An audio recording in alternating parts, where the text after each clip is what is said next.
नमस्कार, राज्यसभा टीवी के खास कार्यक्रम स्पेशल रिपोर्ट में आपका स्वागत है। मैं हूं अरुण कुमार सिंह। इस एपिसोड में हम चर्चा करने जा रहे हैं देश के कपास किसानों की बेहाली पर। कपास किसान देश के तमाम हिस्सों में बेहाल हैं, चाहे वो विदर्भ के किसान हों या फिर निमाड़ के, चाहे गुजरात के किसान हों या आंध्र प्रदेश के। लगभग हर इलाके में कमोवेश एक ही जैसी स्थिति है। दाम एमएसपी से नीचे चले गए हैं। हालांकि भारत सरकार ने समर्थन दिया है, सीसीआई कपास खरीद रही है, लेकिन कपास किसानों के संकट बहुआयामी है। राज्यसभा टीवी ने कई इलाकों में जाकर पड़ताल की। आइए आपको दिखाते हैं स्पेशल रिपोर्ट।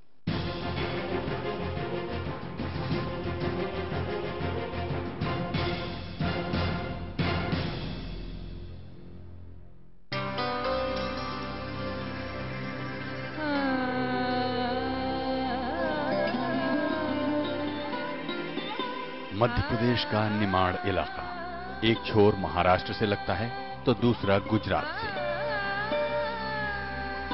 खेतीबाड़ी में सरनाम मालवा पड़ोस में ही है। कपास उत्पादन में सदियों से बोलबाला रहा है। किसानों की लाइफलाइन रही है कपास।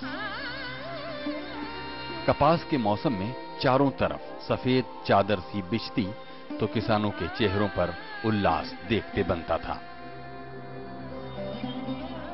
चारों तरफ खुशी का माहौल होता था। किसान हो, कारोबारी हो या बाजार, सबकी रौनक देखते बनती थी और मेले और हाट गुलजार रहते। कपास यहाँ के जीवन में सफेद सोना ही बनकर आई थी। ये निमाड़ जो है कपास का गढ़ कहा जाता है एमपी का। यहाँ सबसे ज्यादा कपास होता है। और अब तो ये इलाका जो विशेष रूप से जो खरगोन और खंडवा जिला है, इसमें जो है पुनासा डैम, महेश्वर डैम, इनकी नहरों का जाल जो है आया है, तो किसान का जो समृद्धि का एक कारण रहा वो ये कपास की फसल रही। परंतु इन 5-6 सालों में जब से बीटी जो कपास है उसका प्रोडक्शन कम हुआ, तो तब से किसान जो है अब ये इतनी लाभकारी फसल नहीं रही। करोड़ों लोगों का तन ढकने वाले निमाड़ के किसानों के चेहरे मुरझाए हुए हैं। मौसम की मार के साथ कपास के दामों में गिरावट ने इसको तोड़कर रख दिया है। यहां के निमाड़ खेड़ी और आसपास के गांवों में कपास विदर्भ, सौराष्ट्र और तेलंगाना के किसानों जैसी ही पाड़ी से गुजर रहे हैं और कई किसान कर्ज में डूबे हुए हैं। रही सही उम्मीदें मौसम की मार से टूट गईं।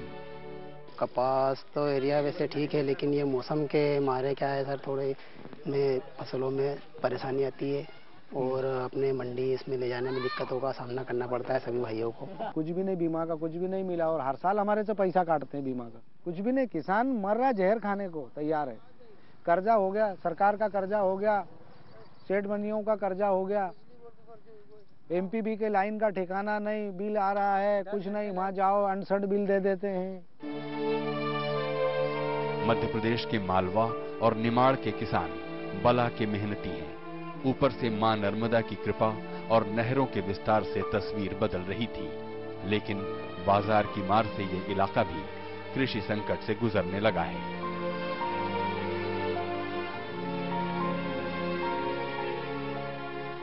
सबसे पहला तो क्या है कि यह मालवा और निमाड़, चूंकि निमाड़ में नर्मदा की नहरें हैं और मालवा में कुछ नदी निकली है, और वैसे मालवा बेल्ट एक अपने आप में खेती के लिए और मालवा की एक पठार है। यहाँ प्राकृतिक दृष्टि से भी ये एक अलग स्थान प्राप्त किया है, क्योंकि पिछले 3-4 सालों में प्राकृतिक प्रकोप लगातार हुए, चाहे ओलावृष्टि हुई हो, चाहे ज्यादा शीतलहर में ठंड ज्यादा गिरी हो। ऐसे तमाम जो कारण प्राकृतिक बने, जिससे चना, गेहूं, कपास और अन्य फसल जो भी, जैसे सब्जी हुई, गोभी हुई, आलू हुए, ऐसे तमाम चीजें हैं, उससे पूरी तरह किसान बहुत अपने आप में आर्थिक स्थिति से खतरनाक दौर से गुजर रहा है। पहले कपास मंडियों में आता तो बाजारों की रौनक बढ़ जाती थी। तमाम कारोबारी सीधे किसानों के घर पहुंचते और 4400 रुपए से 5000 रुपए क्विंटल तक दाम देते थे। लेकिन अब मंडी में सरकारी खरीद भी किसानों को बचा नहीं पा रही है। कपास के दाम का उतार चढ़ाव चकराने वाला है। 2011-12 में कपास के दाम 7,100 रुपए क्विंटल तक रहे। 2012-13 में ये 5,100 रुपए क्विंटल तक गिर गए। 2013-14 में ये 5,335 रुपए क्विंटल थे।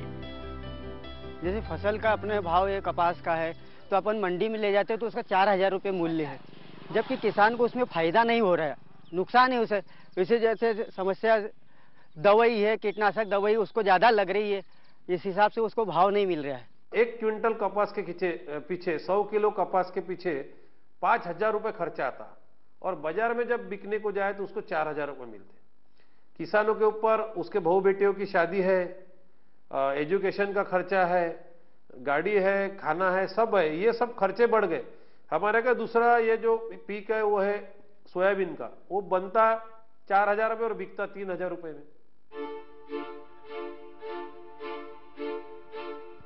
जानकार बताते हैं कि कपास की उत्पत्ति भारत में ही हुई। हड़प्पा निवासियों ने इसकी पैदावार शुरू की। हमारे यहां से ही 327 ईस्वी पूर्व में ये यूनान गई, फिर चीन और दुनिया के दूसरे देशों में।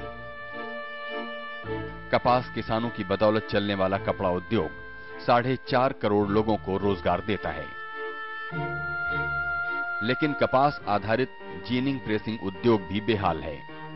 तमाम कारखाने पलायन कर महाराष्ट्र चले गए। कपास के बिनौले से तेल और पशुओं के लिए खली बनाने वाले कारखाने भी झटका खा रहे हैं। ये जो किसान हैं, इनकी उपज का पूरा मालिकाना हक पूरी वैल्यू चेन में, कपास जैसे आपने कहा, कपास के रेशे से लेके और जब तक उसका कपड़ा नहीं बनता तब तक किसान की भागीदारी होनी चाहिए। उस कंपनी में वो पूरी तरह से उसको ओन न करें, जैसे कोऑपरेटिव का मॉडल है, लेकिन जिन कंपनियों को वो जा रहा है सामान उत्पादन कृषि का, वहाँ उनकी कुछ भागीदारी हो, उसके शेयर होल्डर हों, और इसके होने के नाते उनको उनकी वहाँ से होगी। वो अपना पक्ष रख पाएंगे कि यदि एक सीजन में हमें ज़्यादा मुनाफा हुआ है तो वो कंपनी के पास रहे या बिजनेस के पास रहे, लेकिन जब दूसरे अगले सीजन में या कभी भी हमको कम मिला तो उस संचित लाभ में से, जो उनको पिछली बार का बचा हुआ पैसा है, उससे सपोर्ट किया जाए। ये प्रवृत्ति जब आएगी खेती में और कृषि में, तब किसान उसको एक बिजनेस के रूप में करेगा। अभी यदि लोग खेती छोड़ रहे हैं या नए हमारे पीढ़ी खेती में नहीं जा रही है, उसका बड़ा कारण यही है कि उसे लगता है ये केवल और केवल जोखिम का व्यवसाय है। देश में कपास की खेती कई जलवायु दशाओं में होती है। तेलंगाना, गुजरात, कर्नाटक, पंजाब, आंध्र प्रदेश, तमिलनाडु, महाराष्ट्र और मध्य प्रदेश में देश का 90% कपास पैदा होता है। कपास की खेती में 61.64 लाख से अधिक किसान जुड़े हुए हैं। 1950-51 में भारत में 34.40 लाख गांठ कपास पैदा होती थी, जो इस साल करीब 400 लाख गांठ होने जा रही है। कपास की एक गांठ 165 से 170 किलो की होती है। कपास उत्पादन में शुरुआती सफलता देसी वैज्ञानिकों के संकर कपास विकसित करने से मिली। उससे उत्पादन बढ़कर 1992-93 तक 130 लाख गांठ हो गया। जहां तक कपास की बात है साहब, देखिए आज की तारीख में भारत में 2002-03 तक हम कपास में आत्मनिर्भर नहीं थे। 2002-03 तक हमारे यहाँ कपास का उत्पादन होता था 140 लाख गांठ, जबकि हमारा कंजम्पशन था 180 लाख गांठ। 3-4 में हमारा उत्पादन और कंजम्पशन दोनों 180 लाख के गांठ के बराबर हो गया। 4-5 में हमारा कंजम्पशन तो रहा 180-85 लाख गांठ, उत्पादन 230 लाख गांठ हो गया। तो हम कपास के क्षेत्र में आत्मनिर्भर तो हैं और निर्यात भी कर रहे हैं, लेकिन अगर उत्पादकता बढ़ेगी तो उससे क्या होगा, हमें कपास नहीं उत्पादन करना है, एरिया घटेगा। तो जो उत्पादकता बढ़ने से जो एरिया घटेगा, वो एरिया अन्य चीजों के लिए, अन्य खाद्य पदार्थों में या दूसरी चीजों में इस्तेमाल हो सकता है। क्योंकि कृषि योग्य भूमि कम होती जा रही है, तो मुझे लगता है उसके लिए उत्पादकता बढ़ाना एक सबसे बड़ा पहलू है। आज भारत के पास दुनिया का 27% कपास क्षेत्र है। यहाँ दुनिया की 4 प्रमुख प्रजातियों की कपास होती है। 2003-4 के बाद उत्पादकता में छलांग बीटी कपास से आई। बीटी कपास बीजों की मांग सालाना 11 से 20% की दर से बढ़ रही है। मॉन्सेंटो और महिको जैसी कंपनियां इससे मालामाल हुई हैं। 71 दूसरी बीज कंपनियां भी भारी मुनाफा कमा रही हैं। इंडिया में तो ऑलमोस्ट 99% बीटी कॉटन बोया जाता है। और जो क्वालिटी की अगर बात करते हैं तो हमारी क्वालिटी 2 स्टेज में डिसाइड होती है। एक तो किसान के फील्ड से आता है तब, और जो प्रोसेसिंग होता है जिनिंग में, अगर वो जिनिंग फैक्ट्री प्रॉपर नहीं है, प्रॉपर प्रोसेसिंग नहीं करती, तो वहाँ भी क्वालिटी डिटोरेट हो सकती है। उसके लिए किसान का दोष नहीं दे सकते। लेकिन technology mission on cotton government of India ने लॉन्च किया था, और इंडिया में अभी जिनिंग जो फैक्ट्री सेक्टर है द मोस्ट मॉडर्न हुआ है। तो वहाँ पे जो क्वालिटी निकल रही है जिनिंग फैक्ट्री से, तो बहुत अच्छी क्वालिटी का कपास आ रहा है। इसलिए हर साल हम इंडिया लगभग 100 लाख गठान, मतलब 1 करोड़ गठान एक्सपोर्ट करता है। ये सही है कि देश में कपास की उत्पादकता को पंख लग गए हैं। प्रति हेक्टेयर उत्पादकता औसतन 99 किलोग्राम से उछलकर 552 किलोग्राम तक हो गई है। लेकिन दुनिया के औसत 764 किलोग्राम से हमारी अभी भी उत्पादकता बहुत कम है। मुख्य रूप से अगर हमें किसानों की स्थिति को उठाना है तो अपने भारत में हम विश्व में कपास के सबसे बड़े उत्पादक देश हैं। इसके बावजूद जो उत्पादकता है वो हमारी, उसमें हम कहीं पीछे हैं। ऑस्ट्रेलिया में 1 हेक्टेयर में 2000 कुंटल कपास पैदा होता है। ब्राजील में 1400 कुंटल कपास पैदा होता है। चाइना में 1000 कुंटल कपास होता है। अमेरिका में भी इसी प्रकार से 850 कुंटल कपास पैदा होता है। जबकि हमारे यहाँ 1 हेक्टेयर में जो कपास पैदा होता है वो आज की तारीख में 550-560 केजी है। क्वालिटी में, जहाँ तक क्वालिटी की बात है, हमारी क्वालिटी आज की तारीख में विश्व मानकों के इस आधार पर है। लेकिन जो समस्या होती है, हमारी क्वालिटी में अभी भी कहीं ना कहीं कुछ न कुछ कंटेमिनेशन रहता है।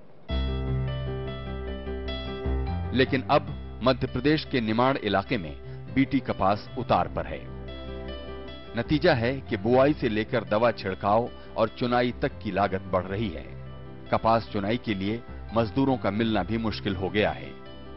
कपास किसानों की कई और मुसीबतें भी हैं। जलवायु परिवर्तन और अस्थिर मानसून, खेती की लगातार बढ़ती लागत, बढ़ता कर्ज और घटती सब्सिडी, अंतर्राष्ट्रीय बाजार में बढ़ती घटती कीमत आदि के कारण भारत के कपास किसान परेशान हैं। बीटी एक्चुअली क्या है, 2000 में कॉमर्शियल कल्टीवेशन के लिए गवर्नमेंट ऑफ इंडिया ने परमिट किया था। उसमें उन्होंने साउथ में पहले परमिशन दी थी, और उसके बाद फिर 2003 में मतलब जो मध्य प्रदेश सेंट्रल जोन को भी दी, महाराष्ट्र, गुजरात और मध्य प्रदेश। और 2005 से फिर उन्होंने नॉर्थ जोन को परमिशन दी, नॉर्थ जोन को बीटी की।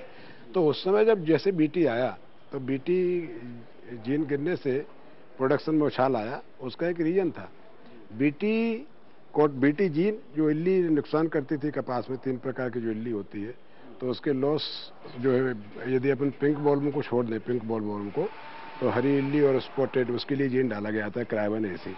तो उसमें उसके परिणाम काफ़ी अच्छे थे और एकदम से प्रोडक्टिविटी बढ़ी। और इसके बाद में जैसे 2000 से अब अपन बातचीत करें 2015 है, तो इम्प्रूव टेक्नोलॉजी प्लस बीटी, इसके कारण मतलब जो उछाल आया प्रोडक्टिविटी में। लेकिन अभी अपन 3-4 साल का, यदि अपन पिछले 4 साल का डेटा देखते हैं तो वो कांस्टेंट स्थिर हो गया है। अर्थव्यवस्था के उदारीकरण के बाद किसानों में नकदी खेती ने जोर पकड़ा, लेकिन इसका सीमित फायदा ही हुआ। पूंजी प्रधान फसलों ने उन्हें कर्जदार बना दिया। देसी कपास 5 महीने में ही हो जाती थी, जबकि बीटी कपास 200 दिन से अधिक समय लेती है। पहले खाद पानी का खर्च कम था और फसल फेल नहीं होती थी। अब सब कुछ उल्टा पुल्टा हो रहा है। 20 साल पहले की जमाने में सोना और कॉटन, सोने का जो 1 तोला सोना उस टाइम के 12 ग्राम का जो था रेट, वही रेट में हमारा किसान का 1 क्विंटल कपास जाता था। आज सोने का क्या रेट बढ़ गया और किसान का जो कॉटन है वही पड़ा है 2500 से 3000। ये जो तफावत है ये कोई देख रहा नहीं। किसानों के ऊपर सब लोग राजनीति करके, अपना राजकारण करके अपने घर को चला रहे हैं और अपना खुद का राजकारण कर रहे हैं, लेकिन किसान मर रहा है उसकी तरफ कोई देख न रहा है। बीटी कपास का दायरा बढ़कर देश में 117 लाख हेक्टेयर तक पहुंच गया है, लेकिन कपास के 65% इलाके में सिंचाई के इंतजाम नहीं है। कपास किसानों में सबसे ज्यादा तादाद छोटे और सीमांत किसानों की है, जिनके लिए बिना कर्ज के खेती करना कठिन है। उत्पादन कम हो रहा है साहब, लागतें ज्यादा लग रही है, उत्पादन बहुत कम हो रहा है, दिन दिन घटते जा रहा है उत्पादन। वैसे मजदूरी वगैरह सब बढ़ते जा रही, लागतें कुल बढ़ती जा रही, दाम कुल सब लोग इसके बढ़ते जा रहे हैं और किसान के जो फसल है उसके दाम नीचे आ रहे हैं।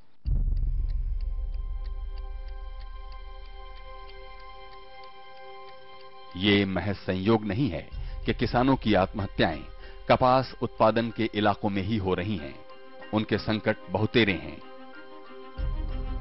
कुछ देशी विदेशी नीतियों के चलते आए हैं तो कुछ राज्यों की नीतियों की वजह से। अमेरिका और चीन किसानों को भारी सब्सिडी दे रहे हैं, लेकिन भारत में किसानों को वाजिब दाम की गारंटी भी नहीं मिलती।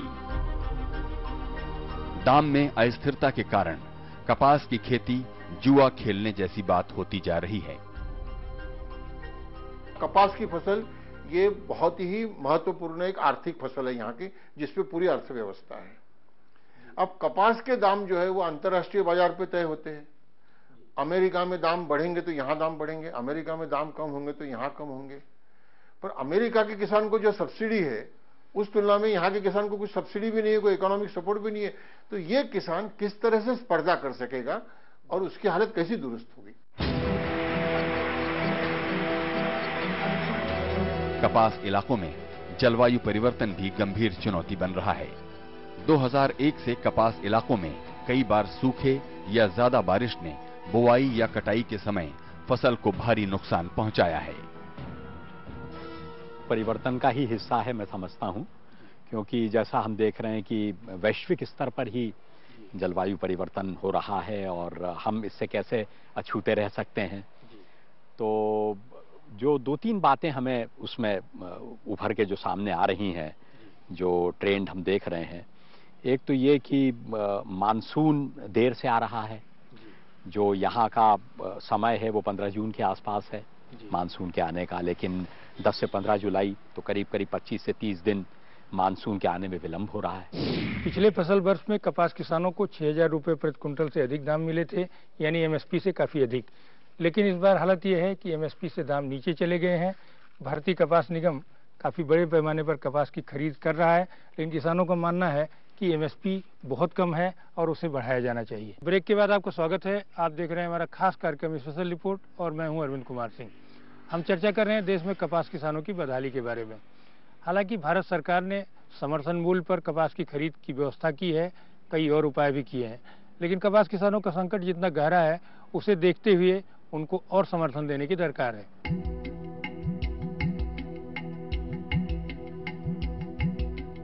आज वाजिब दाम के साथ किसानों को तकनीकी विकल्पों की भी जरूरत है।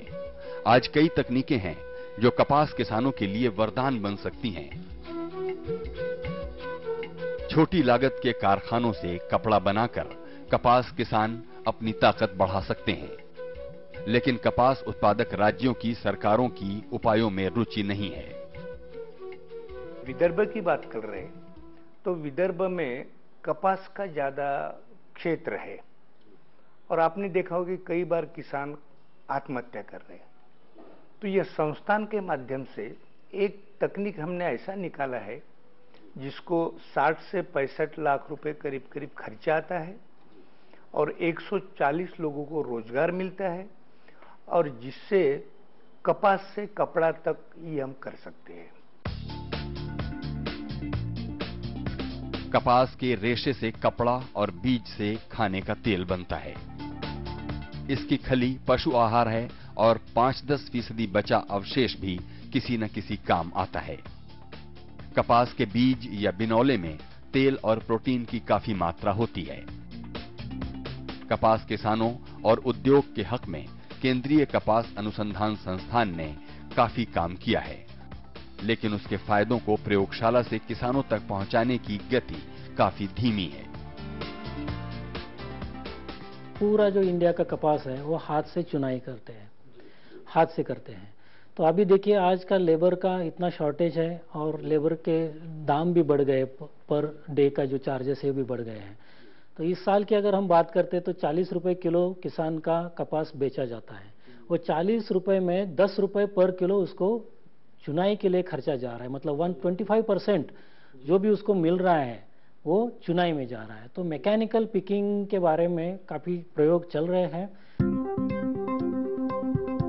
कपास की कीमतें कई बातों पर निर्भर हैं। कपास कारोबार के निजीकरण और विदेशी मुद्रा बाजार के साथ कपास को जोड़ने से कई गुना प्रतिस्पर्धा बढ़ी है। चालू फसल मौसम में बम्पर उत्पादन से किसानों की उम्मीदें बढ़ी हैं, लेकिन वैश्विक मांग कमजोर होने से दाम न्यूनतम समर्थन मूल्य से भी नीचे चले गए। सरकार ने मध्यम लंबाई के कपास रेशे का एमएसपी 3,750 रुपए और लंबे रेशे वाली कपास का दाम 4,050 रुपए क्विंटल तय किया था। संसद में हंगामा हुआ, तब जाकर भारतीय कपास निगम ने 11 राज्यों के 92 जिलों में 341 केंद्रों को खोलकर खरीद शुरू की। हम लोग 17 सेंटरों पे कार्य कर रहे हैं, जो कि ये जो सेंटर हैं लगभग 6 जिलों में, 6 डिस्ट्रिक्ट्स में डिस्ट्रीब्यूटेड हैं। मैक्सिमम जो है हमारे सेंटर ये धार में है, धार में 5 जगह ये सेंटर हैं। इसके अलावा बड़वानी, बुरहानपुर और इसके अपना खरगोन, खंडवा, छिंदवाड़ा, यहाँ पे भी हमारे सेंटर चल रहे हैं। तो अभी जो मध्य प्रदेश में जो कपास का एरिया जो प्रोडक्शन एक्सपेक्टेड है वो लगभग 18 लाख बेल्स का प्रोडक्शन एक्सपेक्टेड है। तो इस साल क्या है सर, थोड़ा बाजार किसानों को भाव कम मिल रहे हैं और एमएसपी के स्तर पे बाजार आ गया है सर। ये है कि माल अच्छा क्वालिटी का रहता है तो वो सीसीआई के रेट पे भी खरीदते हैं। अच्छा। अगर उससे ऊपर भी लेते हैं और अगर माल उनके रेंज का नहीं है, हल्की क्वालिटी का है, तो फिर कम भी बिकता है। भारतीय कपास निगम यानी सीसीआई वस्त्र मंत्रालय की संस्था है। वो एपीएमसी की मदद से किसानों से कपास खरीदता है। उसके 15 शाखा कार्यालय खरीद पर निगरानी रखते हैं। सीसीआई 2008-2009 में खरीद के लिए मैदान में उतरा। तब सरकार ने एमएसपी पर 40% इजाफा किया था। बाजार में दाम इससे कम थे तो 90 लाख गांठें सीसीआई ने खरीदी। इस बार वो 85 लाख गांठ कपास खरीद चुकी है और ये खरीद तकरीबन 90-95 लाख गांठों तक होने की संभावना है। सीसीआई की पहल से बाजार में स्थिरता बनी है, लेकिन कपास के एमएसपी में बढ़ोतरी की मांग भारत सरकार ने नहीं मानी। उत्तर भारत में जितना भी कपास पैदा होता है उसके मुकाबले वहां पर उसकी कंजम्पशन वो ज्यादा है, और इसी प्रकार गुजरात में भी। तो सीसी और जो दक्षिण भारत में तेलंगाना और आंध्र प्रदेश और महाराष्ट्र, ये ऐसे राज्य हैं जहां पर उत्पादन के मुकाबले कंजम्पशन कम है। तो जहां कंजम्पशन कम होगा तो वहां हमें कपास खरीदने के लिए बाजार में ज़्यादा उतरना पड़ेगा और कपास की खरीद हमें ज़्यादा करनी पड़ेगी। तो आज की तारीख में इस बार अभी तक कपास की आवक लगभग 292 लाख बेल हुई है, जिसमें कि भारतीय कपास निगम ने 85 लाख बेल की खरीद की है।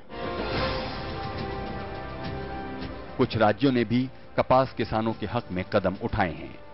गुजरात सरकार ने कपास किसानों के हक में 1100 करोड़ रुपए का पैकेज दिया। फिर महाराष्ट्र सरकार ने 700 करोड़ रुपए के पैकेज की घोषणा की।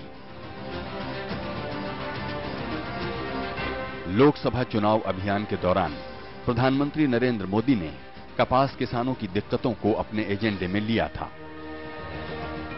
5F फार्मूला अपनाने की बात की थी।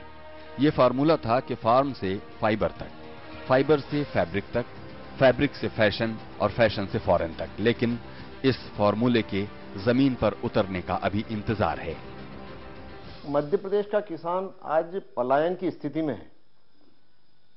बड़ी दयनीय स्थिति जब पढ़ते हैं कि किसान को जो अन्नदाता है, भगवान के बाद जिसे दर्जा देना चाहिए, वो पलायन करे, वो आत्महत्या के लिए मजबूर हो। बड़ी दयनीय स्थिति से मध्य प्रदेश का ये मालवा निमाड़ वाला इलाका, या कहिए पूरा मध्य प्रदेश ही उससे गुजर रहा है। और किसानों की दयनीय स्थिति पूरे देश में है और राज्य शासन के साथ साथ केंद्र शासन को अगर इस देश को आगे ले जाना है तो इस देश का जो किसान है उसे सबसे पहले आगे लाना पड़ेगा। विदर्भ जैसे इलाकों में किसानों की दशा सुधारने के लिए हुई अहम सिफारिशें भी कागजों के बाहर नहीं आ सकी। समय पर बीज और संस्थागत कर्ज की माफी के सुझाव भी जमीन पर नहीं उतरे। पहले किसानों की मदद के लिए सहकारिता आंदोलन था, लेकिन अब उसकी दशा भी यहां ठीक नहीं है। एशिया की सबसे बड़ी मंडी कपास की अमरावती है, लेकिन आप जो इस मंडी को जिस तरीके से फ्लरिश करना चाहिए उसके लिए जिनिंग प्रेसिंग फैक्ट्रियां अमरावती में थी। हमने अपने बचपन में देखा कि पूरा शहर गाड़ियों से भरा हुआ होता था और कपास ही कपास आती थी। It is called second Manchester of India world. जो ब्रिटेन में मैनचेस्टर है वो उसको ये बोला जाता है एशिया के अंदर और इंडिया के अंदर। कपास किसानों के सामने सबसे बड़ी दिक्कत भंडारण सुविधा की कमी है।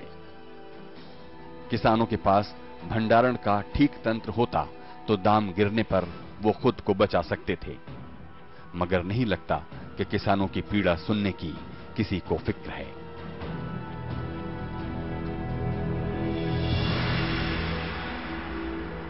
तो क्या कपास किसानों का संकट अंतहीन है? क्या किसान अंधी गली में ही फंसे रहेंगे?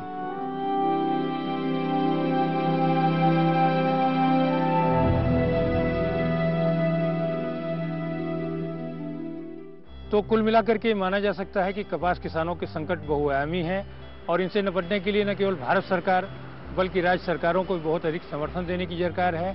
साथ ही साथ मूल्य नीति को बदलने की भी जरूरत है और उनको वाजिब दाम के साथ बहुत कुछ करने की जरूरत है। इस एपिसोड में फिलहाल यहीं तक, आगे मिलेंगे किसी और खास कार्यक्रम के साथ। तब तक के लिए धन्यवाद।